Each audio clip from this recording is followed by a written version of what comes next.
Welcome to CrossPlatform podcast, where we discuss how to solve productivity problems across platforms. I'm Augusto Pinaud, And I'm Mark Gelwicks. and today we are on the part two of our project Post-Mortem.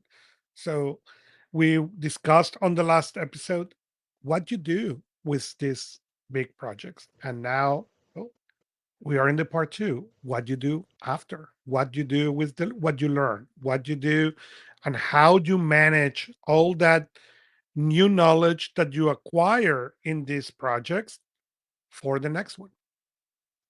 Yeah, this is where I don't want to use the phrase the rubber meets the road, but this is actually where the rubber meets the road. I mean, when you have finished a project and you've gone through the basic discovery or you realize and you recognize that there is value to this discovery process of the learnings from the project.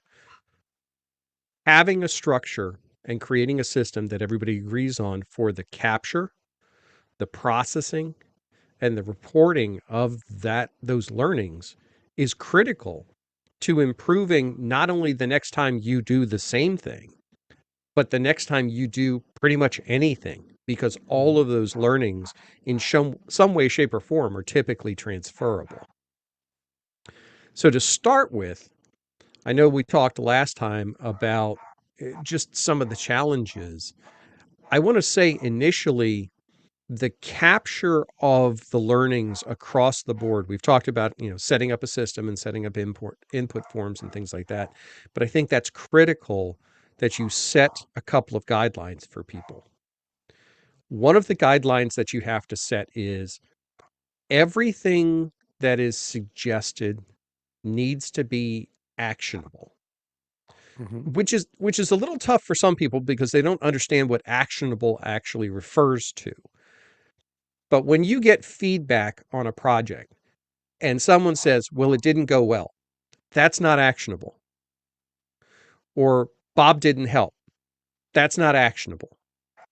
It has to be something that you can say, okay, what is about that we can change, improve, or not do again in the future? Mhm. Right. Now, you're going to get people who, no matter how much you define this, they're still not going to understand that. But that requirement of actionability on any of the items that are going to be addressed during that review session is really, really critical. And someone who is managing or facilitating that post-mortem session needs to make sure that those are only the items that get addressed, not the broad inactionable ones, but the specific actionable items. And that does call out an important thing. There needs to be one person who is going to drive this process through this post-mortem session. You are best off, and this is just based on experience, you are best off finding someone who was not involved in the project to facilitate that process. Mhm. That's not always the case. You're not always able to get somebody like that. But the last thing you want to do is to have a key stakeholder as the primary driver, because often a lot of the feedback that you're going to get points at that key stakeholder or drives to decisions they may or may not have made. That can create some awkward conversations right away. So if it's avoidable, if you can skip having a key stakeholder as the driver, do that. Get a third party facilitator. Get a consultant if you have a consultant available. Heck, you could reach out to Augusto or I, and we will work with you on that. That's the type of thing that you need to have. Is that it's not a referee role; it is truly a facilitation role. And it is, as a person who's a law background, I remember many years back when you start hearing and it started getting more famous, the arbitration. Hey, wait, you used to think, oh, the only way is to go to court. No, no, there is arbitration, there is other things. And it's the same thing in this one. It is the equivalent is no, no, we're not going to court, we're going to do an arbitration. What you need is a moderator, is somebody who is going to hear all the parts and try to make that how we can make these decisions better? How can we help you so we have or we don't have, to make these kind of decisions? So, Absolutely. Now that facilitator's role is before the actual meeting. There should be a time period where feedback's gathered. mhm, And that feedback should be gathered, and we've talked about this in the previous session, should be gathered in not quite anonymous channels. People's names should be attached to their feedback, but they don't have to know the feedback of each other. And here's how I explain that. When somebody submits it to the facilitator that this is my feedback, that's great. You have that feedback supplied. mhm, There should be some ownership of that to the facilitator. But that's almost like a level of attorney client privilege, if you wanted to parallel to it. The right. facilitator gets that feedback, they recognize it's from an individual, but it doesn't go any further than that as to the identity. Because one of the things the facilitator needs to do is to then aggregate that together. Because we've all seen in projects that, especially when you deal with professionals, we often see the same problems. We Mhm, recognize the same issues from different perspectives. And it's that aggregation that boils it down to say, oh, okay, 6 different people said that X was an issue. Therefore, we're going to talk about it, X as an issue. But they may all have explained X being an issue in different ways. And if you bring all of that feedback into the session, you'll never get through the session because everyone will then be saying, well, no, it was different because, or my take on it is different because, and everybody winds up tying individuality to it rather than actionability. So that's the mhm, second thing is the facilitator acts as that centralized conduit. The next one is kind of an up in the air one, and I'm curious to see what you think about this, Augusto. I have been in sessions and facilitated sessions where they have asked the team involved have asked to see what the feedback consolidation is before the session. And in other cases, nothing is revealed until the session. mhm. What do you think? Do you have a preference one way or the other? And then I'll tell you what my experience has been with that.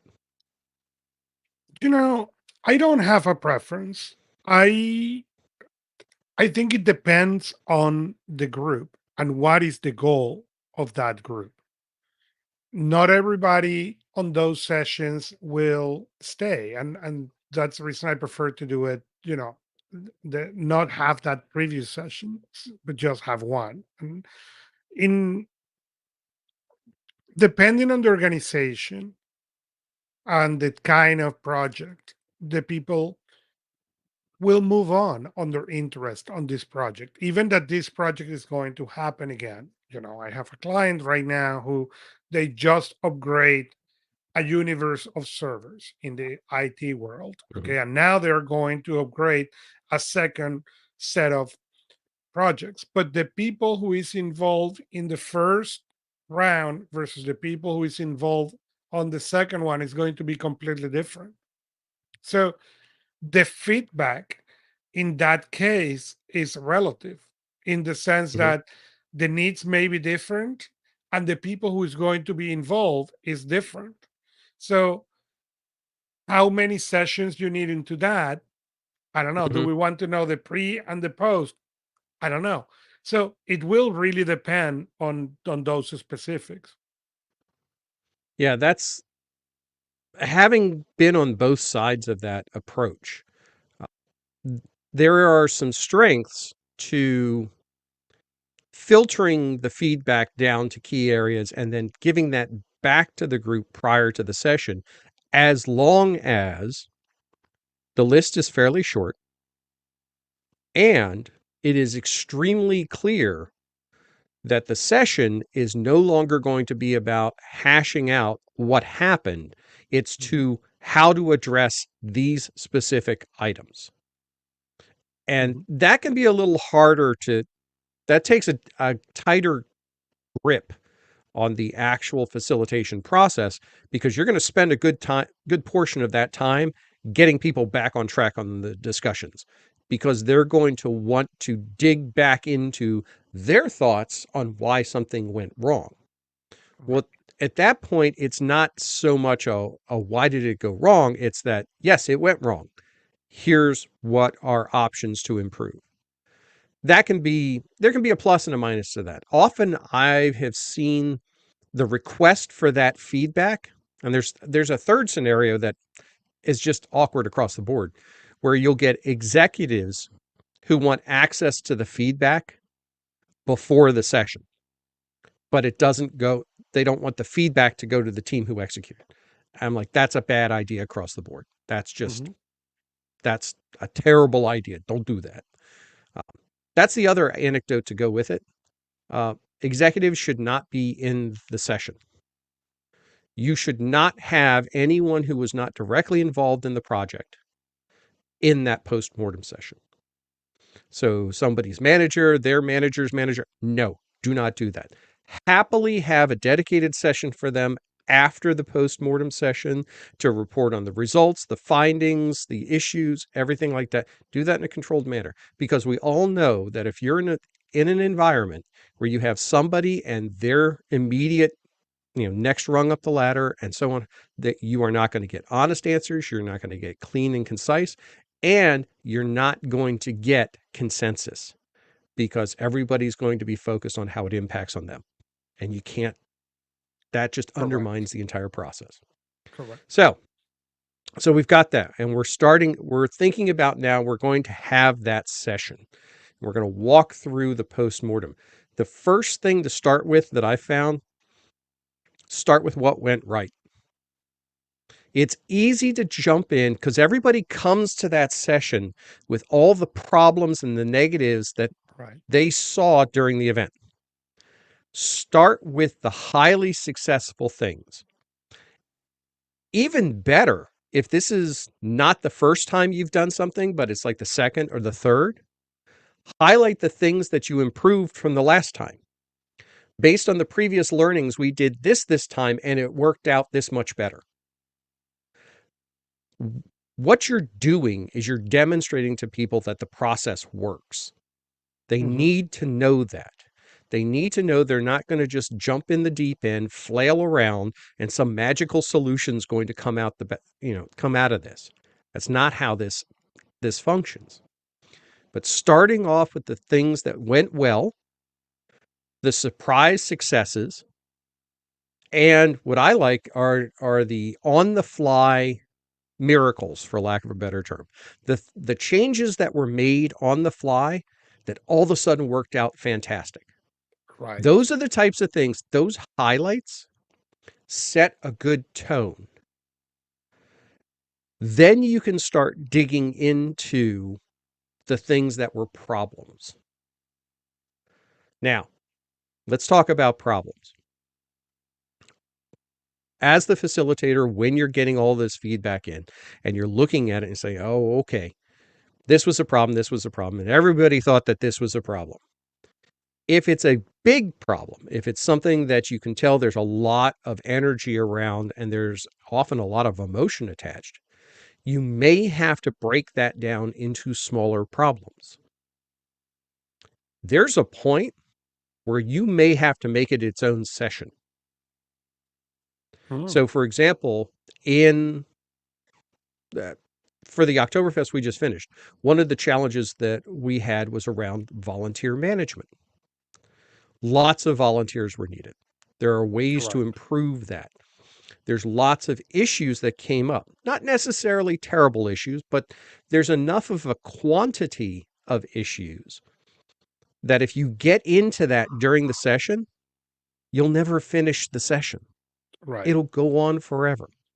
So you may just want to say, look, this is a big fish in a very little pond. I'm going to pull this out and say, we're going to do a dedicated session on volunteer management Well, because there's enough topics there.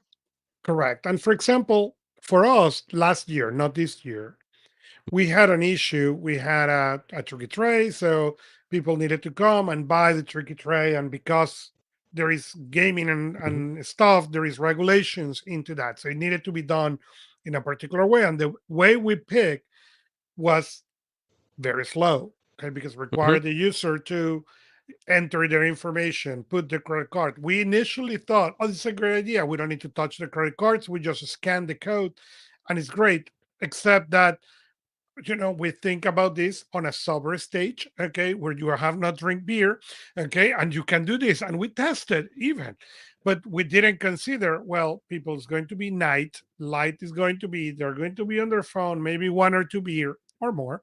Okay, and now we're asking them to do this. Hmm. Didn't work well. Okay, but there was no need at that meeting to discuss the solution. It was to identify the problem and then the appropriate committee work into the solution. And you need to be aware there is issues in which we want to bring the everybody to discuss the Hmm. possible solutions, and there are others in which, what, now that we all in agreement this is a problem and need to be solved, let's pass it through the appropriate committee and move on. Right. And that's really an important factor, that not only at the beginning, if you can see if you can see that tsunami headed your way and you can get out of the way of it before you even have the session, that's a really Mhm. good thing. Even Often better. you won't see it until the session starts and that tsunami starts to build. So there may be a point where you say, "Hold it. This is big enough that we need to talk about it separately." And pull it, package it and park it. Mhm. That's totally fine. Just prepare people at the very beginning.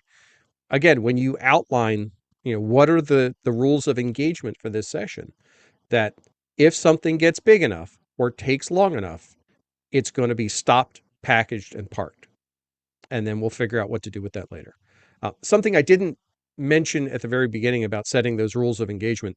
Uh, One of the things that I have found consistently you need to do, and I hate to say that you have to do this, but you have to say no individual can be a problem in that session. Mhm. You cannot say that Bob was the problem or Right. Jane was the problem. That does no one any good. That completely just, you might as well just pack it up and go home. If it is a specific individual that was the problem, that's an off the table conversation. You have that outside, you have that, sidebar. In a public forum like that, it will only end bad ways. Plus, in most of those cases, unless it's a really dysfunctional person, it's often a combination of factors that wound up them being the linchpin of the problem. So, like we talked about last time, if you have someone who struggled with a process, if they became a roadblock in the execution, you often have to go back and say, okay, was it the definition? Was it the communication of that process? Was Mhm. there a negativity assigned to the process? Was there a lack of understanding, or was there a failure in execution? That quantification takes the personalization out of it, and that's absolutely what you have to do up front. Well, And again, as the facilitator, you have to be saying, look, you know what? We're not calling out names here. And if somebody refuses to follow those rules, you can take a 5-minute break and pull that person aside and say, look, if you can't follow these rules, I'm going to have to ask you to leave. right. And also understand, it is the person too. And on the Hmm. sense that, hey, you may bring a technology solution that is above the technology skills of this person, or, you know, things in general that are above the skills of this person. Hmm. So take that into consideration too. But it's not the person. It's not that Bob didn't want to help or Bob was, Hmm. it's just, hey, maybe that Bob did not have the knowledge, okay, on how to manage that particular thing you were asking from Bob. Hmm. Now, it is possible, once you dig through everything and you look at all the other possibilities, that the most improbable thing, which is somebody has a malicious intent or just a total lack of desire to execute, will rear its head. And that's a whole different series of conversations to have. But that's also not something you're going to be able to fix in that session or even define a fix in that session. And to be honest, the bulk of people in that session have nothing to do with that. They have no business being part of that conversation. So, Okay, that said, moving forward, as you look at the feedback and you're starting to go through that feedback and you're starting to break down those things, we talked earlier in the previous session about using tricks like post-it notes and gathering ideas. Um, if you've gone through and consolidated the core problems that you want to address, using that kind of brainstorming technique to say, what are some ideas around this? And the classic, there are no bad ideas, has to be reinforced, because one of the things that I've seen time and time again, there aren't singular ideas that solve problems. They're composites of ideas. So one person will have an idea about how to solve a problem, but you look at it and you go, yeah, that won't fix the problem. And somebody else will have a different idea, and you look at it and go, well, that one won't fix it either. But in conversation, you realize that if you combine those two ideas together, all of a sudden you do have a fix. That's where part of this facilitation process really has to come into play, of helping people look at not only their perspective on how do I tackle this problem, but also start to look at other people's angles on it as well. And I'll go back to talking about volunteering, for example. I know one of the struggles that we had was not only communication, but it was overload. There wasn't enough people helping manage the number of volunteers, which caused communications to fail. So, was it a communications failure or was it a management failure? The answer is yes. But you can't fix the communications and expect the problem to go away. You Right. can't fix the management. You have to fix both. And you have to find cohesive factors that allow you to get through both, to start to say, oh, wait, okay, maybe I can make this work. Maybe we can resolve this by doing the following things. The other thing, too, is that that's how the brain works. The brain works by free association. And most of your creatives are really good at this.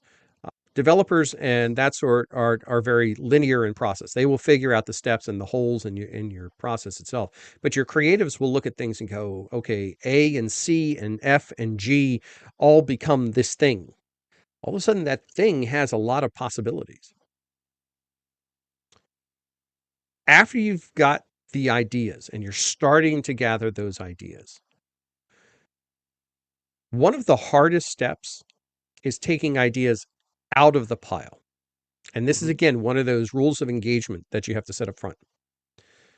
Explaining to everyone that every idea is a good one, but not every idea will be acted on.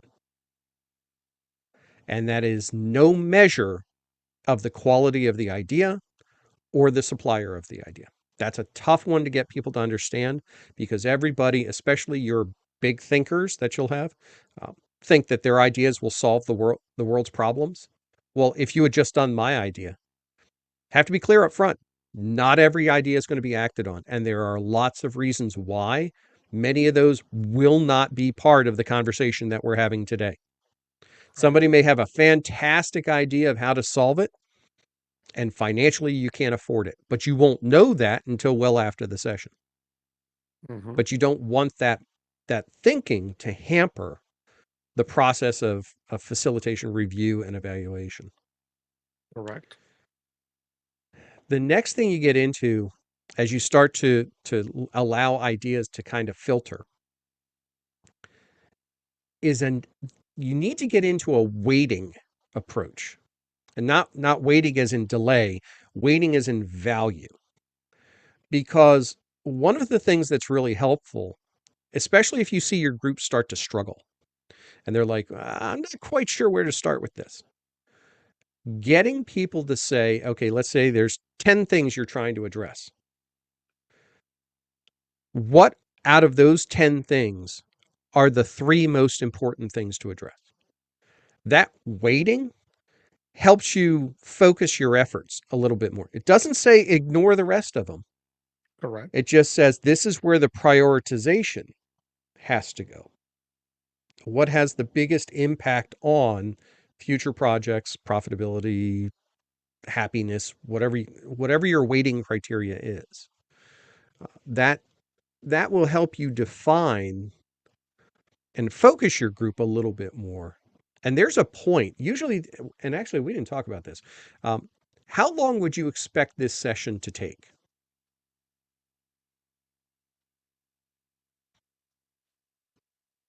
And then we mentioned that a little bit on the last episode, and I think it depends. I'm the criteria that the sooner the better because people will No, have the no, not problem. not when.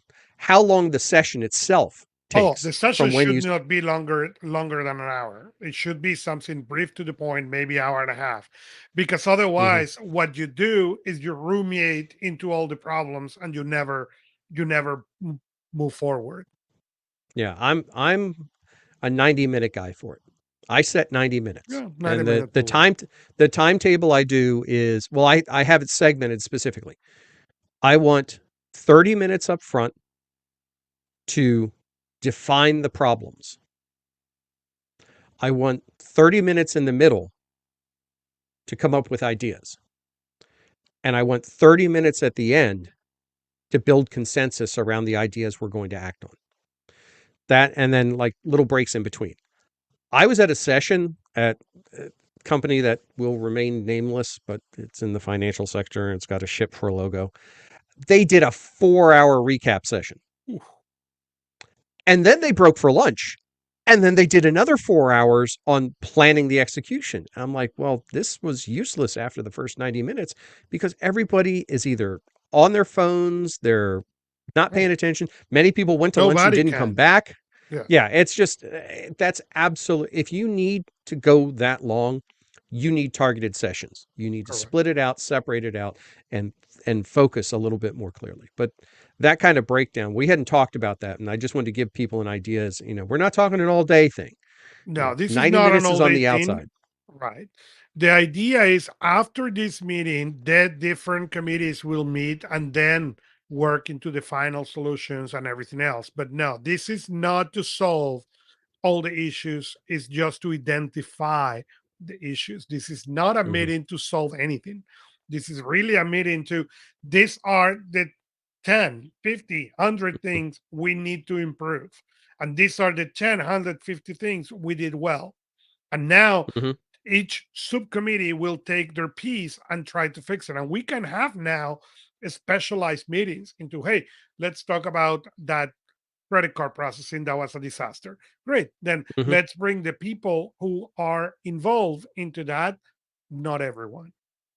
Yeah, and I think that's one of the things that you can start to apply different techniques to breaking the ideas down. When you get to that midsection of trying to come up with ideas, I've seen some really neat techniques, and I try to put some of these to use.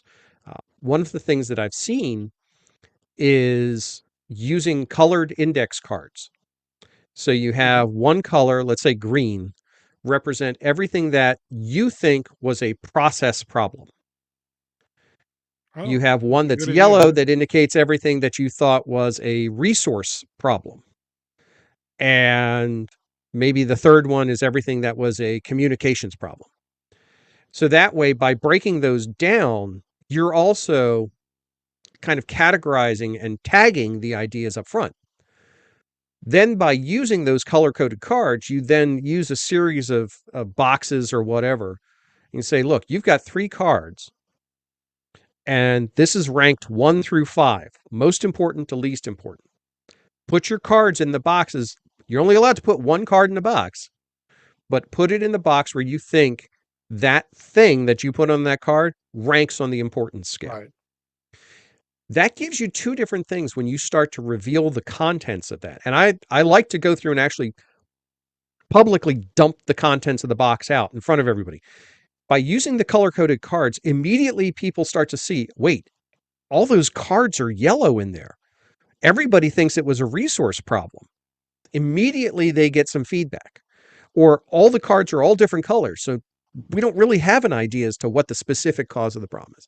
Those types of things can help a facilitator carry the group's thinking forward without guiding it to a specific end result. And that kind of goes back to one, not having a stakeholder run the session itself, if at all possible, and two, Right. not having senior executives in the section as well, because often they will drive around their own agendas. So I've seen sessions get completely derailed because the ideas that are being brought up cost money. And people will mention that, and then they'll give the side eye to the executive who's sitting there like, no, can't do that. That's out of budget. So they'll immediately start to kill off good ideas. Right. And that's a very ineffective way to do that.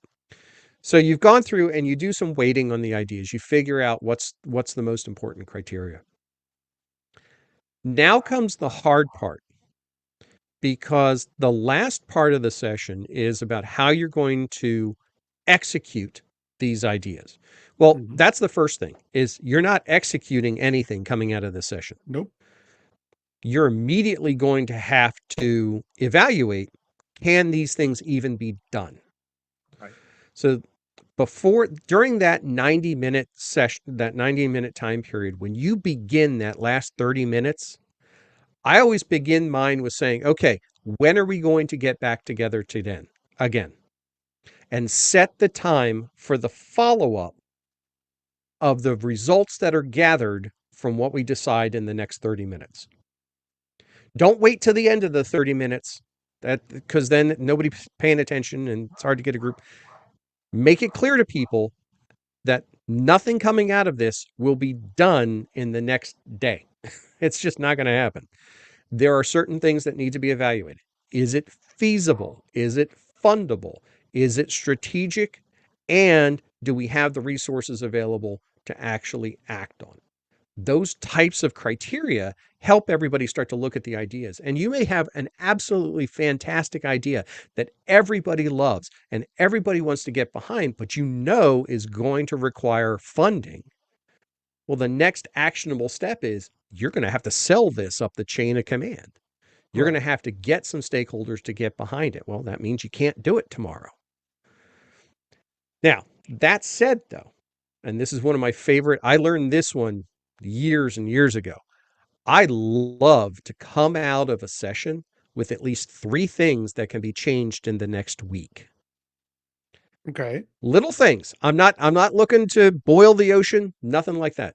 I want 3 little things that can be changed or implemented within a week that may change or have the potential to Change. help. Because when we have that next session, that follow-up session, I want to be able to say, hey, those 3 things we did, they worked. They're done. They worked. We've got that impact moving forward. We have some momentum. If it's just a discussion with nothing actionable coming out of it, then it's just a discussion. You're just going to get into strategic conversation, never land, and nothing's ever going to come out of it. So, what have you seen in the project post-mortem sessions that you've been in that you would recommend that people either avoid or do? Well, the spectre decision, it is a big one to understand is not going to happen. Okay. Mhm. That's very, very important because some people expect that we are going to solve all these problems. And not all these problems are, even if they are identified, some of those are not worth to solve. So, and that's Mhm. something that need to understand, and is going to happen. So you need to understand that. You need to understand it's going to take time to understand some of the things. We had, remember, on one of the events, we have an issue with the Wi-Fi. Okay. Yeah, we had an issue with the Wi-Fi on that night. Mhm. Okay. But at the moment of the meeting, yes, it was a big complaint, but the solution, one, needed to be studied, needed to find out what happened, what was the issue with the routers Mhm. or not. And after everything technologically was identified, then is where is coming the next steps. So understand that and be clear. Second, understand that your solution or may not be. Okay, you may not be involved. I do the technology. Okay, I do other things. I may find, hey, you know what? And this happened to us in the Oktoberfest. Okay, the cake on one of the years wasn't great. Okay, fine. Hmm. My opinion was not required. Okay, to pick the next cake. Why? Because I Hmm. don't do the kitchen. I don't handle that. So even that, yes, I told them, we need to solve this issue. We need to find a different vendor for this or a different. Okay, understand.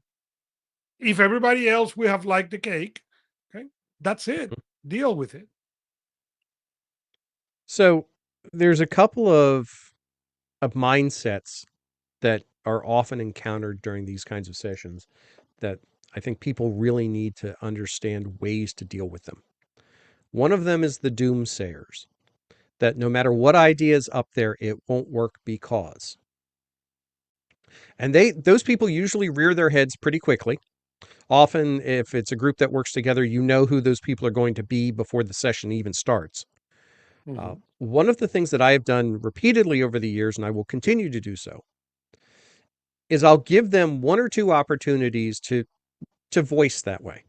And if I find that's the only way they are contributing, I will literally stop them and say, okay, so how do we make it work?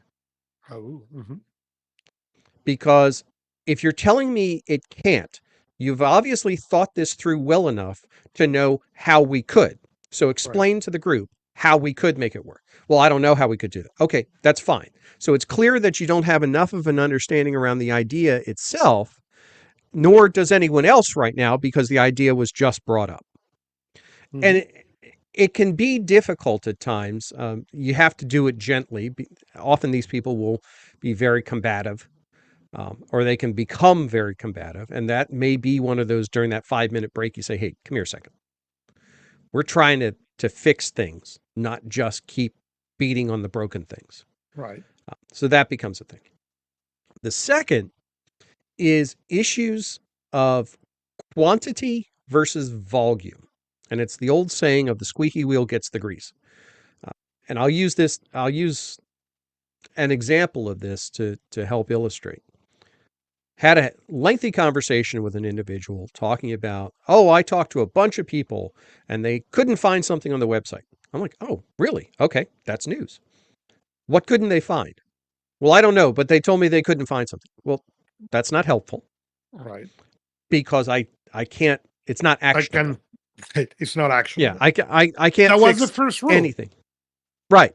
That started the conversation was, it has to be an actionable. Well, I didn't pay attention to that. All I know is a lot of people said that. Well, again, if I know, or if we know as a group that there's a consensus or a large group of feedback around a particular thing, we can act on that. Now, let's just take it at the highest level. Allegedly, and this is purely anecdotal, a lot of people had issues. That's only coming from one person. And this is where you have to be very cautious with quantity versus volume. If one person says that they heard from, in a court of law, that's not admissible because that's called hearsay. Direct feedback is necessary. You Hmm. cannot act on what somebody else thinks they said. The second part, though, is volume. Somebody who will spend their time telling not only you, but everybody else who will listen at the top volume what the problem is. This is an issue. This is an issue. But there is no qualification that that is actually an issue. None whatsoever. That's where you have to be cautious because those can derail this kind of a post-mortem session faster than anything else. Often these types of people will have an axe to grind about a particular thing. And you can often trace it back to them having an idea about something in the past or having done that job in the past and it's now being done differently and they don't agree with that. And that is That is going to be their drum that they are going to beat the whole session. And again, that becomes an individual you have to kind of pull aside and say, look, you know why we're here. Is this helping us move forward? If you don't care, then leave. Don't waste your time or our time or Correct. anybody else's time. But you have to be cognizant of the fact that there will be people that have this kind of mindset. Not everybody is out for the greater good. Matter of fact, most people aren't, Most people aren't. especially in these kinds of sessions. They usually have their own axes to grind. The last thing that I want to call out as we kind of bring this all the way around is to encourage people to write before they speak. And here's what I mean by that. When I do these facilitation sessions, I make sure that everybody has a legal pad and a pen, or a regular pad and a pen before it starts. And I ask them to do one thing. Before you share an idea with the group, I want you to write that idea down, then share it. And here's why I do that. It forces them to think through what they're about to say. And often it gives them a more cohesive idea rather than just kind of blathering through the idea in real time, stream of consciousness. That step helps them. But it also helps them after they've shared the idea, because they will constantly be going back and looking at that idea they wrote down. And without fail, I find people start to take extra notes around that idea, or they have other ideas related to that. It gives them something to grab a hold of. I don't ask for those notes. I'm like, if you want to No, share your notes, feel free. I would love to see them, but don't feel like you have to share them. These are yours. I just ask that you write something down before you say it, so you are comfortable with what you're about to say in front of the group. not only that, that gives you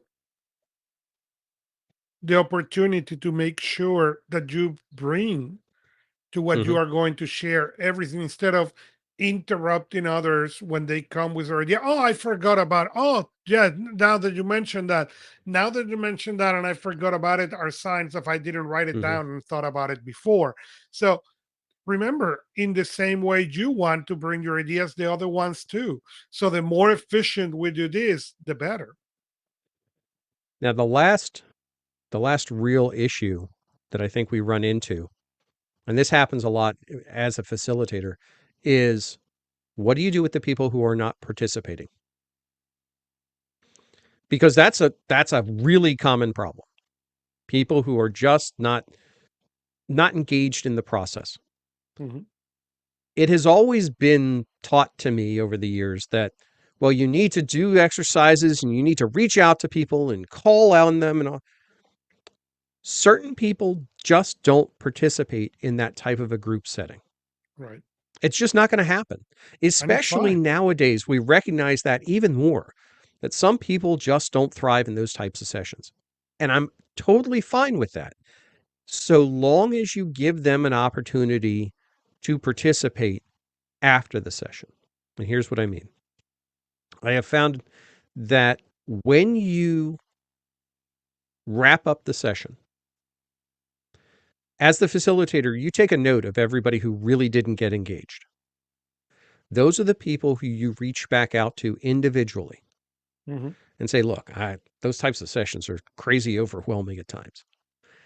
Did you have any ideas or anything that you just didn't feel comfortable sharing and you want to talk about with me and talk through and gather? Give them the opportunity to be heard. What is the likelihood that they're going to supply some grand revelation that was not shared during the meeting? Pretty small.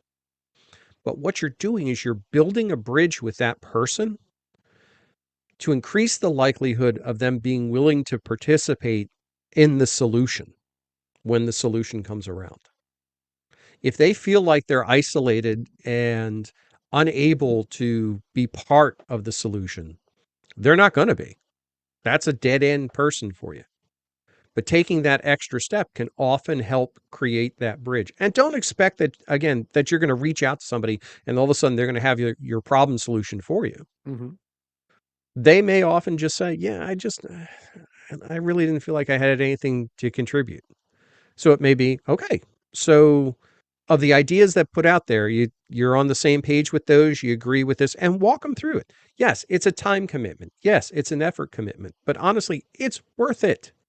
It is Right. absolutely worth it. If you're not willing to make that connection, if you're not willing to listen to every individual, then those individuals should not have been in the session in the first place, and you should not be facilitating that discussion. And you should not be facilitating. I like that. I really like that part. Yes, Yeah, it's a tough job. If you've it is. ever facilitated that type of meeting, one of the hardest lessons a facilitator has to learn is that they're not in charge of coming up with a solution. They're in charge of the process. And I described this to a person who's learning to facilitate. I was like, have you ever seen the videos of the gondoliers in Venice and where they're using the pole and going down through the canals in Venice? As a facilitator, you're the gondolier. Hmm. You have not chosen where you're coming from. You have not chosen where you're going to. Your job is only to keep the boat in motion and make sure nobody drowns. That's it. And Do make your sure thing. nobody drowns. And if you want to sing while you're doing it, feel free to sing. That's fine. But that's that's as I don't complicated. know about that. I don't know about that. This last piece of advice, it's only from Art. Since I have heard me sing, Well, I will not advise that to anybody. okay.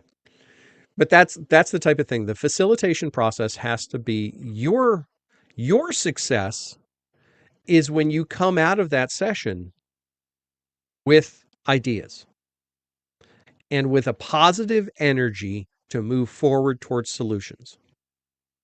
The positive energy part is hard.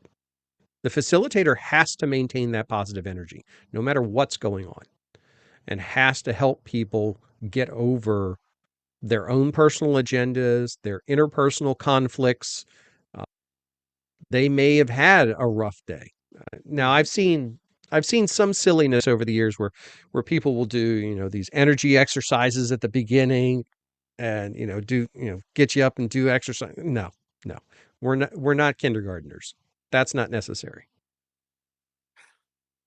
But explaining and setting the tone In that and case, say, I will prefer the singing than the exercise, but yeah, that's me. yeah. But setting the tone and helping people understand that they are in a safe space for idea creation and ideation is the most important job that facilitator can do. And it can often be problematic. But this is where I think over time it can become incredibly powerful because we've talked about all of this for one project. You have to do this again and again And and again, again for people correct. to trust the process. If it's a one time thing, people have no idea what to expect. Mhm. But if it happens all the time, like after a specific size project, this will be the exercise that we go through, then yeah, get comfortable with that repetition. And then Mhm. people can start to say, oh, okay, yeah, I know what's expected of me. I know what I need to provide and what to do with it. Yep. So I hope this is useful again, especially for those projects that you look and we talk about the Oktoberfest, but moving servers, migrating computers, and funny enough, this weekend we had one that I had not thought about it. Okay, and we had an issue in our power in the house. Okay, Mm-hmm. the grid where we live went up and down and went up again, and all our Internet of Things, read bulbs, Mm-hmm. devices, the A's, the G's, and everything else got um lost their programming. So suddenly our smart house was not that smart. Okay. But for many people, that means multiple apps because you didn't Mm, buy all the balls, the same brand, the same model, and at the same time. And what we discover is, oh, this is something that may happen again. And we have mhm, no, nothing because he's nobody start with the amount of devices that we have now. Okay, you had one. mhm, Oh yeah, this is cool. Let's add evolve. Oh yeah, this is cool. yep, So now we have this bunch of things, and well, we lost. I spent significant amount of time trying to remember which app goes with which device. yeah, So this is those kind of examples of the project. Okay, the project mhm, at some point in your world was make my home smarter. And you mhm, did. Okay, now you walk through the house and say, turn the light, off the light, turn the fan, off the fan. It is fun. mhm. But what happened if all that thing get disconfigured? Well, and we talk about this, uh, go back to the personal aspect of it. We've talked about it primarily from a business aspect, but think about any regular project that you do, especially ones that are, again, are recurring projects. So here's the one that I struggle with every year, and I don't even follow my own advice with this. Christmas lights. Every year, the Christmas lights get put up. Every year, the Christmas lights come down. Every year, I have the exact same problems. Why? Mhm. Because at the end of the time, when I put up all the Christmas lights, I am happier that I am done that job than I am willing to take the time to write down how can I do it Correct. better next time? Correct. And same thing with putting the lights away. Mhm. I could save myself a great deal of pain and anguish by having just a little project recap with myself to say, what's a better way to hang up the Christmas lights?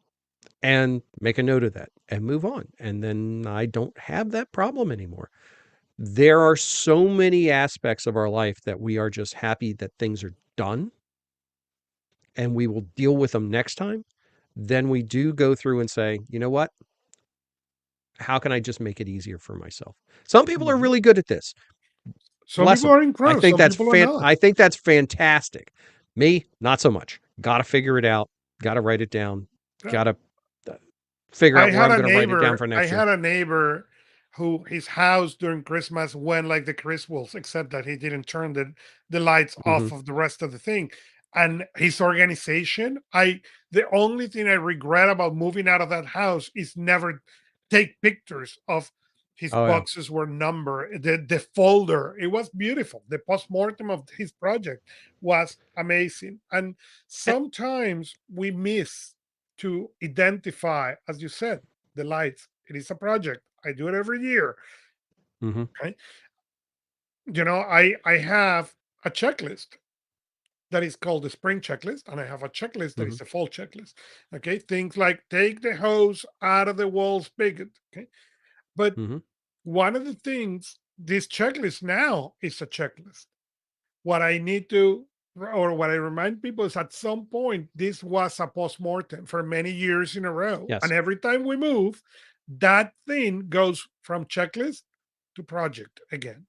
Because yes, now we have 4 years living in this house or 3 years living in this house, no problem. Nothing has changed. Okay, I haven't put any new spigot. But Mhm. if we move, okay, that project need to come back to have a postmortem on the fall. That what we missed, what we need, we did everything, we did not. Mhm. And these things will save you headaches and hours the next time. There's a technique in project management that I find extremely useful when I remember to do it for longer sequences like this, especially projects that don't happen that often, but do happen repeated. So for example, let's talk about, shutting down things from the outside, packing, prepping for winter. In the project management process or methodologies, you'll run into this idea of waterfall, a sequence of events. We often will create task lists, but we don't create the sequence of the task list. They're all checkboxes. Okay, do this, do this, do this, do this. If you look at waterfall methodology, every task will contain a previous and a next. What is the task that led to this one? And what is the task that follows this one? That sequencing can be massive. That can be amazing if you go back and you document that, because something as simple as Christmas lights, Hmm. you know that you have to put a timer up. You know that you have to plug the lights in. You know that you, but getting that sequence right is the difference between executing and executing efficiently. Right. And often it's the sequence that gets tripped up. So knowing that sequence can be really critical. You can do that with a checklist, that's fine. But often you'll have things, and this is a big project management thing too. You'll have a task that triggers multiple other tasks. When this is done, I can now do the, task 4, 7, and 9. Great. That means I really have to get that previous task done. And if I skip it or if it gets delayed, then everything gets delayed. Correct. So it's really part of that planning. And this is getting more into the project management piece, and maybe we'll dig more into this in the next episode as we start to continue this, because I think project management, we're kind of doing a series on this right now. This is going to be, um, this is may turn into project management, because as the post-mortem, one of the things mhm, I found on and on and on and on is people miscategorize projects. They don't think on many things as mhm. projects. And this may be very useful. So let's keep Yep. that for maybe Okay. next I'll episode. add it to the But list. for now, follow us where you like to listen to podcasts, like us or subscribe to us, and leave us a review. You can also interact with us in personalproductivity.club.